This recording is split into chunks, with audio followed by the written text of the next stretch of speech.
Hi, are you ready for some bedtime stories? Bernard and I are, and we've got one book that we definitely both agreed on would be the best one to start with tonight. It's called Otto the Book Bear. Can you see why? This is written and illustrated by Cleminson.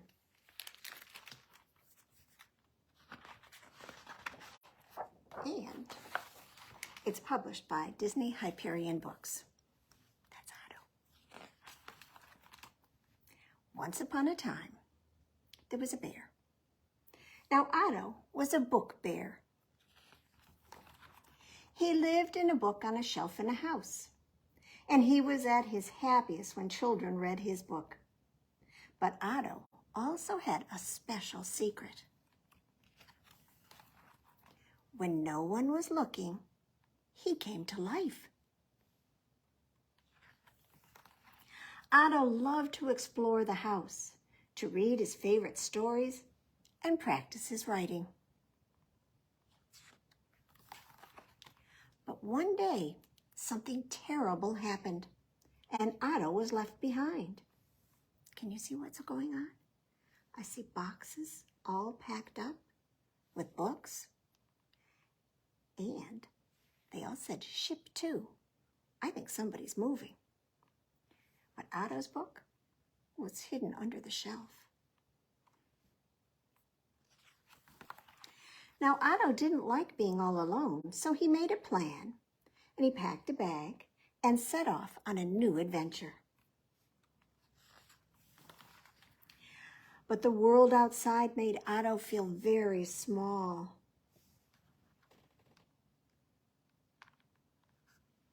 Nobody seemed to notice him. Otto began to search the city, hoping to find a new place to live. But nowhere he went felt like home. It was too busy, or too wet, or too cold, or too smoky, too high, too windy, or too unwelcoming.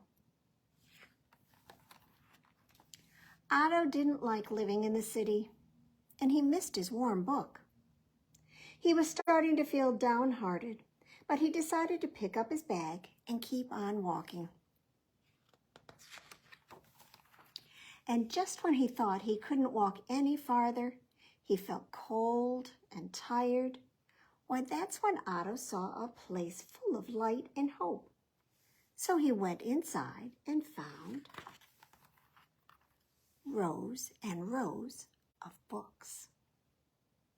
Otto began to climb, and there at the end of the shelf, he saw something. Could it be? It was another book bear. The other bear shook Otto's paw and said, "I'm Ernest. How do you do?"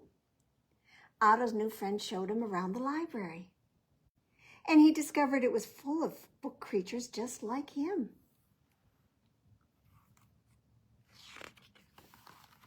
Together with Ernest, he could once again read his favorite stories, practice his writing, and try out all kinds of exciting things, like stamp pads. And the best was, now Otto had lots of readers, and they made him the happiest book bear of all. Did you figure out where Otto was? Can you understand then why I liked it so much? You can't see it all up here, but I'm pretty sure that the letters underneath that branch spell out library. A very good place for a book bear to live. Well, can you sit up very tall and put your hand on your shoulder? You're going to be a mountain, and that's going to be a bear who's going to climb over the mountain. The bear went over the mountain, the bear went over the mountain, the bear went over the mountain to see what he could see, to see what he could see, to see what he could see. Put him back. The other side of the mountain, the other side of the mountain, the other side of the mountain was all that he could see. All right, Bernard, are we going to go searching for something else? Like a bear going over a mountain, but what is this one?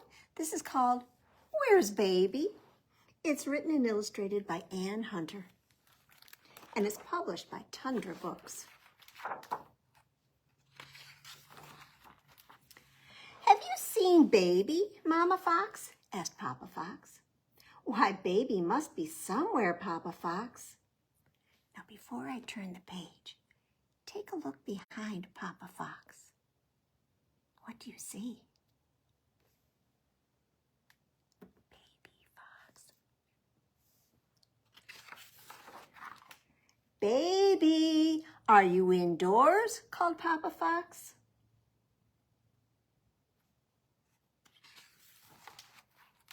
Maybe Baby went out, said Papa Fox.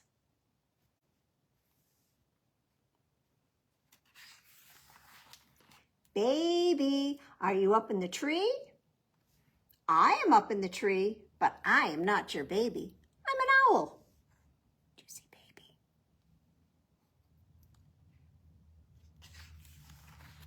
Baby, are you inside the log? I am inside the log, and I am not your baby, said the skunk. Go away.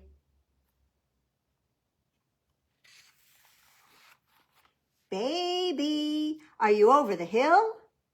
I am over the hill, but I am not your baby. Oh my, said Papa Fox. You did see Baby, right?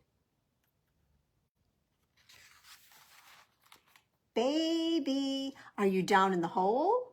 Eek, Fox, help, help! Oh, never mind, said the fox. Baby, are you under the water? I am under the water, but I am not your baby. Oh, look at him. Oh, that's a big one. Good heavens, that's not Baby, said the fox.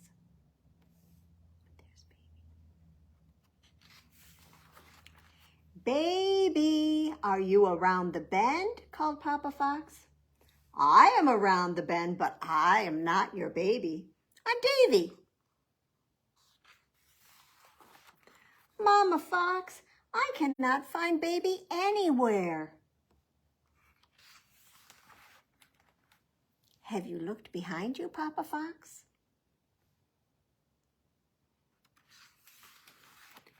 Baby, where on earth have you been? Said Papa Fox. I've looked for you everywhere.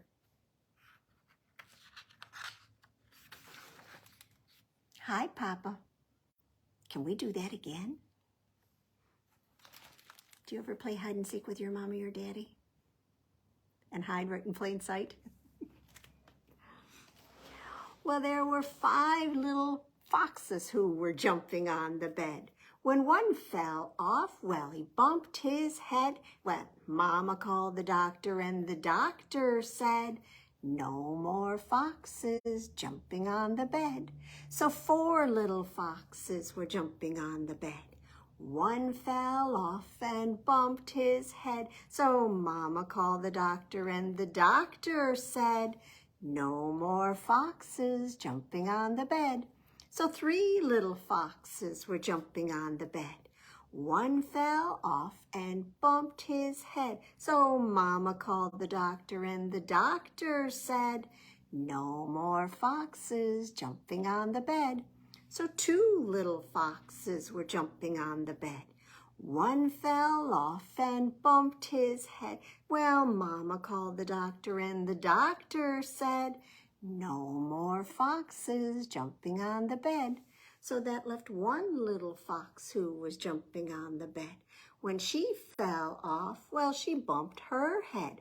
Her mama called the doctor, and the doctor said, no more foxes jumping on the bed.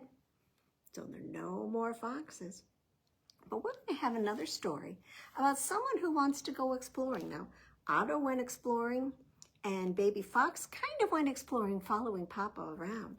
And this is a story about a rock who goes exploring. This is called Rick the Rock of Room 214. It's written by Julie Falatko and illustrated by Ruth Chan. And it's published by Simon and Schuster Books for Young Readers. So this is a school story, isn't it? Can you see? Here are their cubbies outside where they can put their scarves and their mittens and their backpacks and their boots and their things for recess. And then we're going to go in the classroom right here on this shelf. Now, this is a rock. He lives on the Nature Find shelf in room 214 with an acorn, some moss, and a piece of bark. And these are the students of room 214. They sing and jump, draw, and read. Now, Rick the Rock doesn't do any of those things. He sits. He's been sitting on this shelf for as long as he can remember. Now, one day, the teacher starts a new unit. A rock, he said, is a mix of mineral matter. Hey, I'm a rock, says Rick. Rocks are strong, said the teacher. They hold up the world. Wow, said Rick. Look at all those powerful rocks having adventures and confronting danger outside. When will I get to do that? Well, you're not that kind of rock, said the moss. There's a lot of excitement right here on the shelf, said the acorn. But when am I going to pose majestically on top of a mountain? When am I going to tumble off a jagged cliff? When will I fall from a great height into a river? Well, we're all nature finds now, said the bark. Our job is to sit here on this shelf. Just sit, says Rick. Just sit, says the bark. I like sitting, said the acorn. But Rick the Rock does not want to just sit. He's seen the photos of his outdoor cousins forming outcroppings and hanging off crags and jutting out of waterways. He is a rock, and a rock is made for adventure. I'm made for adventure, he says. I'm going outside. Outside, said the acorn. Nature finds don't go outside, says the moss. Outside is unpredictable, said the bark, and dangerous. Exactly, said Rick. Here I go. But it's not easy for a rock to get down from the Nature Finds shelf of room 214. And all the students of room 214 don't make it any easier. But one day, he sees his chance. He tumbles, boop, boop, boop, into a backpack. And then he falls, doop, doop, doop, from a great height. And he poses majestically. Wow, look at all those clouds, says Rick. And this sunshine. Oh, I'm ready for my life of adventure. A rock can really be a rock out here, he said. Shh, whispers someone nearby. Rick the Rock looks around and sees he's surrounded by rocks, rugged rocks and real outdoorsy rocks who live next to trees and grass and have never had glitter glue spilled on them. By the way, that little blue spot, that's glitter glue. Hi, I'm Rick, he said. Rocks don't have names, said one grumpy rock. I'm one of you now, said Rick. You are unusually talkative, said the rock. When do we explode out of a volcano? Rick asked. No one explodes here, said one of the rocks. We already exploded. Other times. We're done with that now. You did? Oh, what an adventure. How was it? Asked Rick. Horribly dangerous, said another rock. Some of us broke into bits and never were seen again. And now we sit quietly.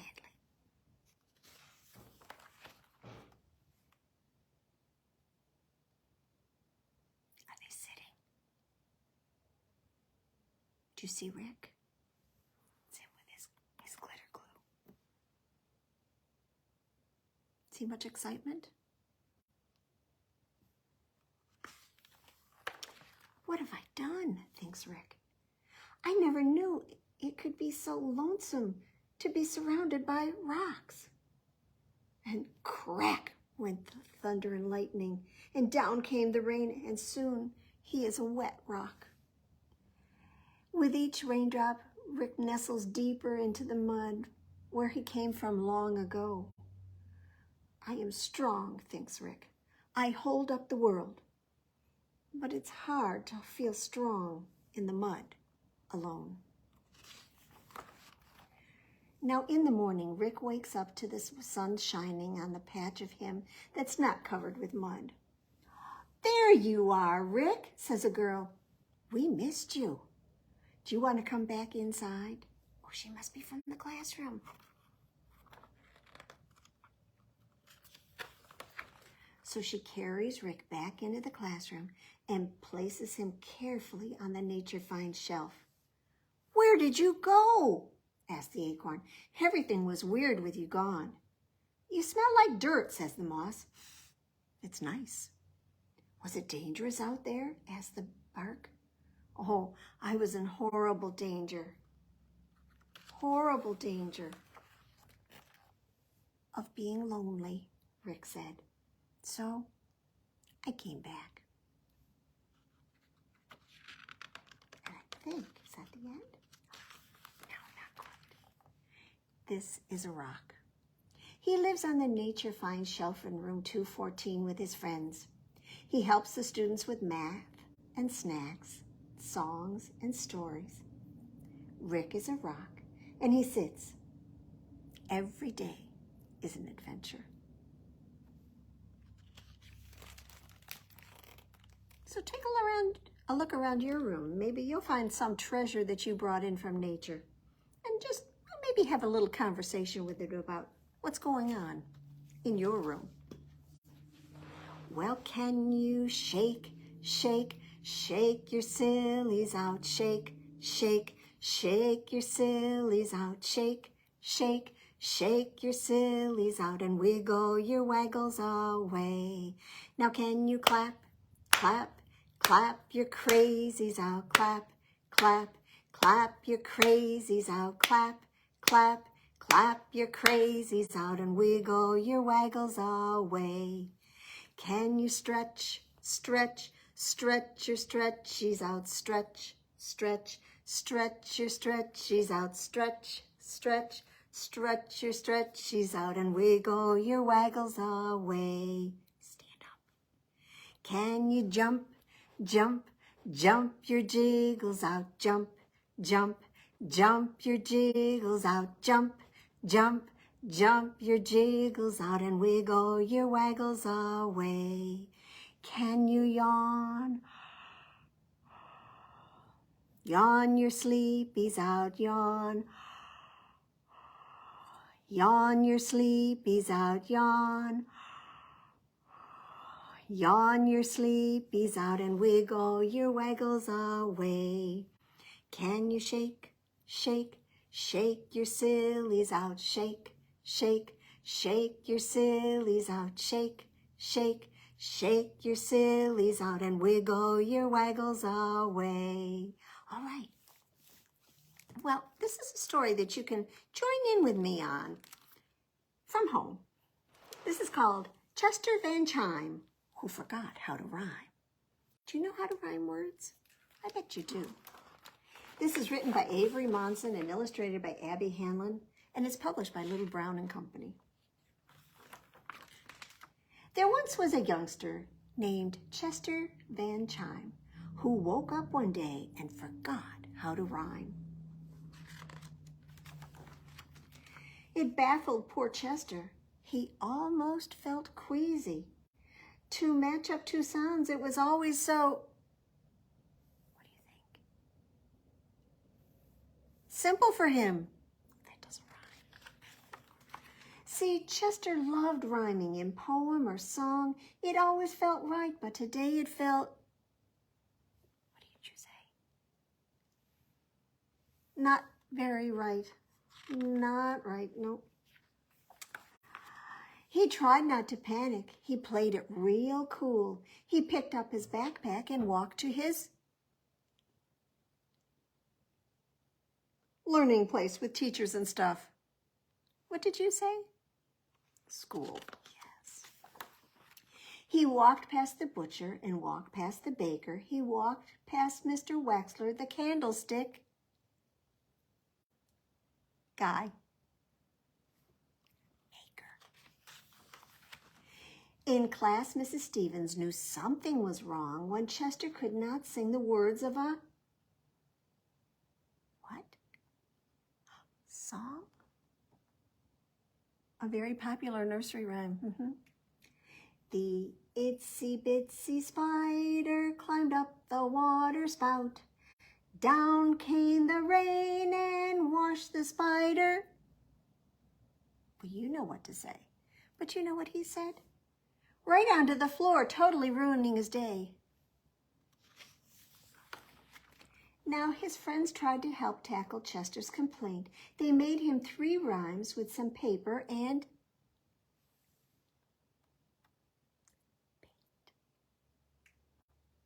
So did art supplies. The dog jumped over the log. The goat rode the canoe. The bear combed his silky smooth brown fur. Hair. Are you rhyming? Things weren't looking good, but they didn't despair. They sat Chester down in a velvety seat.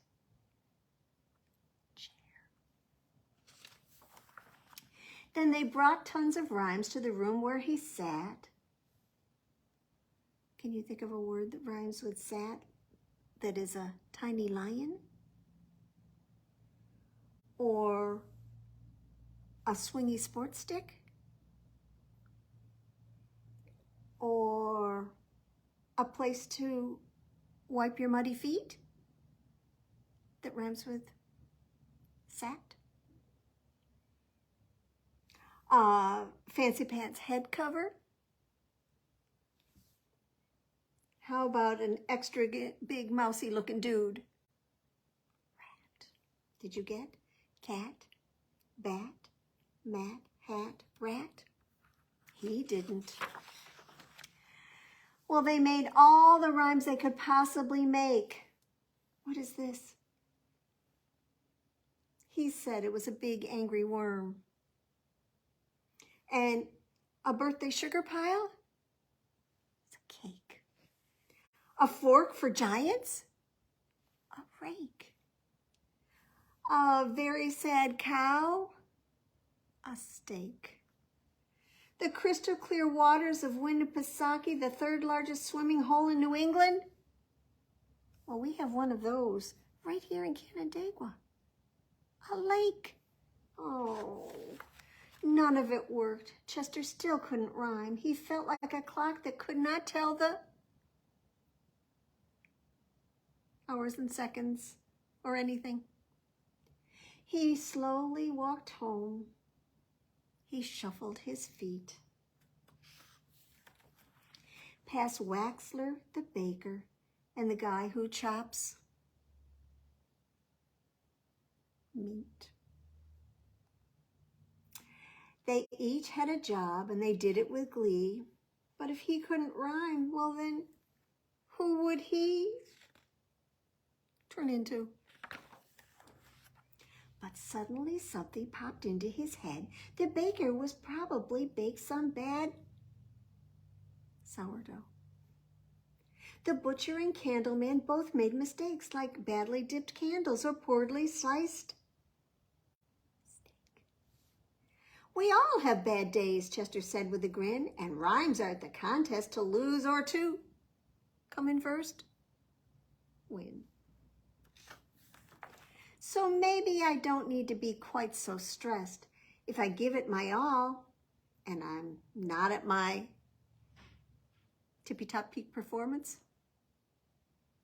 best.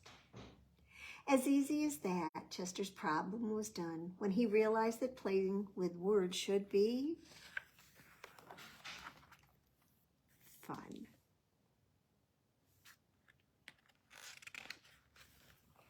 And as the sun turned to red and the moon started climbing, young Chester couldn't stop his smile or his rhyming. Sun, run, guppy, puppy, orange. Oh, never mind, because you know, nothing rhymes with orange. Well, let me think here. What is our time? I'm thinking maybe it's time for us to get out our bubble gum. Can you reach in your pocket and pull out a piece of pretend bubble gum? Yeah, there's mine. I'm going to take the wrapper off because I really don't want to eat that.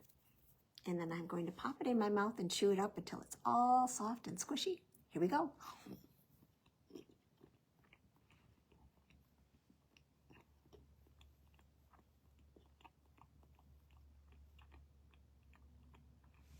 Okay, ready to do something disgusting? Get your hand out. When I count to 3, spit your gum in your hand. 1, 2, 3, and clap your other hand on top.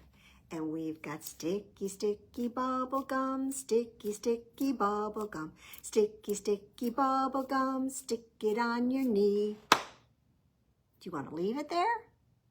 No way. So let's say the word that gets it off. Unstick.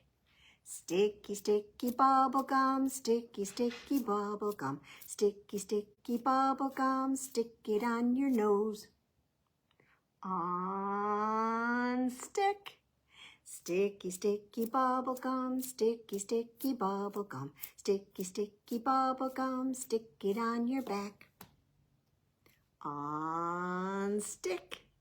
Sticky, sticky bubble gum, sticky, sticky bubble gum, sticky, sticky bubble gum, stick it on your chin. Unstick. Sticky, sticky bubble gum, sticky, sticky bubble gum, sticky, sticky bubble gum, stick it on your arm. Unstick. Sticky, sticky bubble gum, sticky, sticky bubble gum, sticky, sticky bubble gum, stick it on your cheek. Unstick. Sticky, sticky bubble gum, sticky, sticky bubble gum, sticky, sticky bubble gum, stick it on mom or dad. Did you do it? Unstick. Sticky, sticky bubble gum, sticky, sticky bubble gum, sticky, sticky bubble gum, stick it on your toe. Unstick. Sticky, sticky bubble gum, sticky, sticky bubble gum, sticky, sticky bubble gum. Time to throw it in the trash. Choo. All right. Well, I think it's time for our flannel board. And this is a story about helping each other. Once upon a time, there was a little old woman who lived all by herself in a tiny little cottage. Now one day, a stranger came by, and he said to the old woman, "Do you have any food for a hungry old man to eat? Or perhaps a place for an tired old man to rest?" "Well," she said, "I suppose you could rest on my porch, but I have no food to eat." "Oh, then," said the old man, "you must be very hungry. Why don't you lend me a pot and I'll make stone soup for both of us?" So the old woman went and got her pot and built a fire underneath it. "There," said the old man, "now all I need is a stone." So he looked around and he found a stone. And he washed it off and then dropped it in the pot.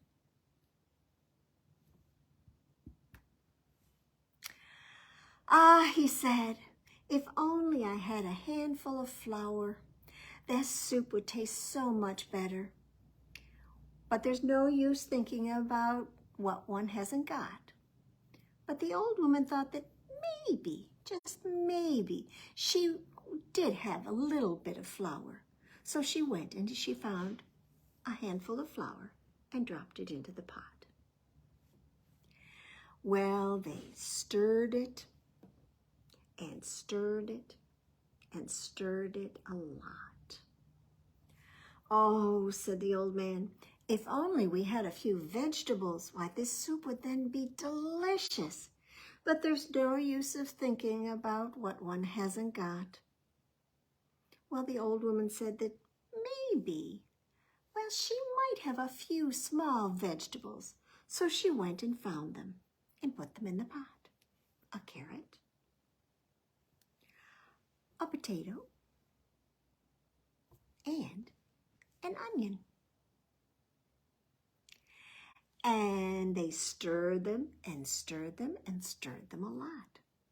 "Oh," said the old man, "if only I had a bit of beef, why this soup would be good enough for company."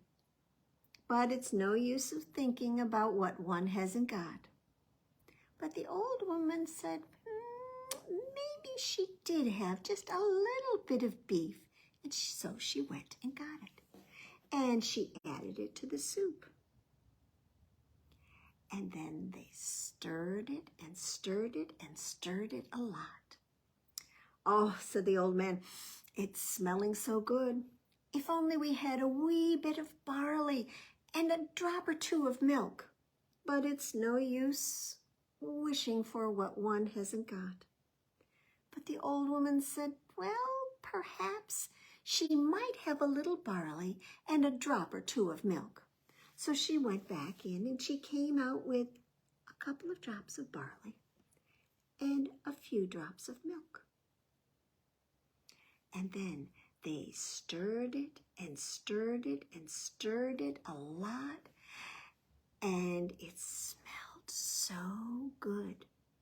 "Ah," said the old man, "our soup is ready now. We'll have a grand feast together." So they each filled their bowl with some wonderful soup. And the old woman tasted it. Oh, it was delicious. And she said, "Isn't that just amazing? Imagine soup from a stone." And that's how you make stone soup. All right, well, let's get ready for our Sandra Boynton book. And this week we're doing Good Night, Good Night. This is published by, I can never remember who does it. This one is by Little Simon. Are you ready? The sun has set not long ago. Now everybody goes below to take a bath in one big tub with soap all over. Scrub, scrub, scrub. They hang their towels up on the wall and find pajamas, big and small. And with some on top and some beneath, they brush and brush and brush their teeth. And when the moon is on the rise, they all go up to exercise. And down once more, but not so fast. They're on their way to bed at last. They climb into their feather bed, with some at the foot and some at the head. And two little rabbits sing a song while everybody hums along. The hippos, big hippos, will dance in the mud. The piggies will follow them in. And down in the hollow will elephants wallow in mud that comes up to their chin. The cats and the bears, the lions and dogs, the rhinos and moose come along Two rabbits, that's we two, will gladly agree to sing everyone's dream in a song. The day is done.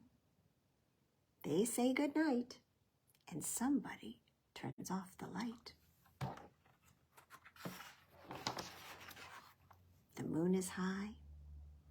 The sea is deep. And they rock and rock and rock to sleep. And those are our stories for tonight. So Bernard, come back up here. Time for us to say good night. Good night. Thank you for joining us for some stories, and we hope we'll see you for some more stories next time.